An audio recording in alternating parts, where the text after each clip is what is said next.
এক দৈব সরোবর, যেখান থেকে সৃষ্টি হয়েছে এক দৈব নদীর, যার মহিমা অপরিসীম, গঙ্গার মতোই অতি পবিত্র। এই কালিকা পুরাণে যতগুলো উল্লেখযোগ্য নদীর উল্লেখ আছে, তার মধ্যে এই নদী অন্যতম। কেন এই নদী এত পবিত্র, কেন দেবতারাও এই নদীর মহিমা কীর্তন করেন, আজকের ভিডিওতে সেটি তুলে ধরা হয়েছে। নমস্কার বন্ধুরা, আপনাদের সকলকে অমৃত দিশারি ইউটিউব চ্যানেলে স্বাগত। কালিকা পুরাণের একের পর এক অমৃতময় পর্বগুলো আমরা শুনছি। এই পর্বগুলোর ধারাবাহিকতা বজায় রাখার জন্য আমাদের চ্যানেল অমৃত দিশারিকে এখনই সাবস্ক্রাইব করে রাখুন। যদি সাবস্ক্রাইব করা থাকে তাহলে অসংখ্য ধন্যবাদ। তাহলে আসুন শুরু করি আজকের পর্ব।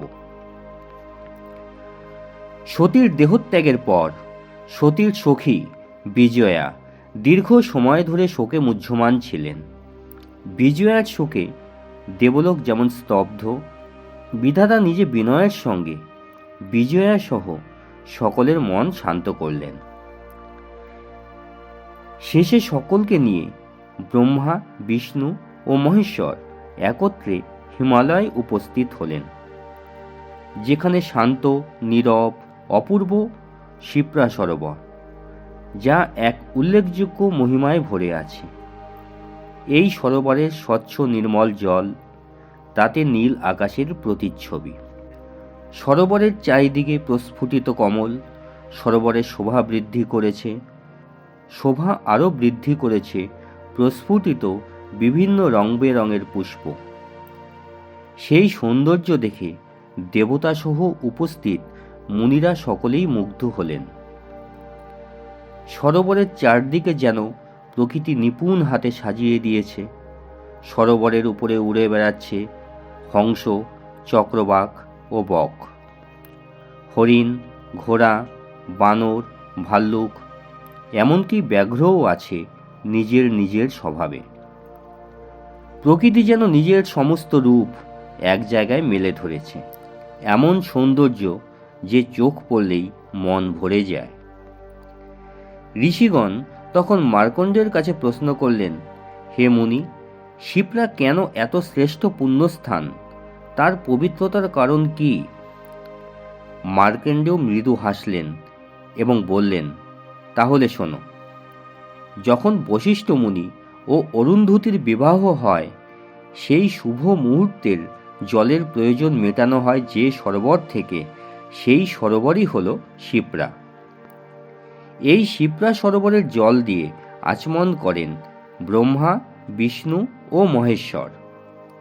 তার ফলে শিপ্রা সরোবর আরও পবিত্র হয়ে ওঠে এবং দেবতারাও বরদান করেছিলেন, মন্ত্রপাঠ করে শান্তি জল প্রদান করেছিলেন, আর সেই স্পর্শেই শিপ্রা আরও বেশি পবিত্র হয়ে ওঠে। দেবরাজ ইন্দ্র প্রতিদিন এখানে স্নান করতে আসেন।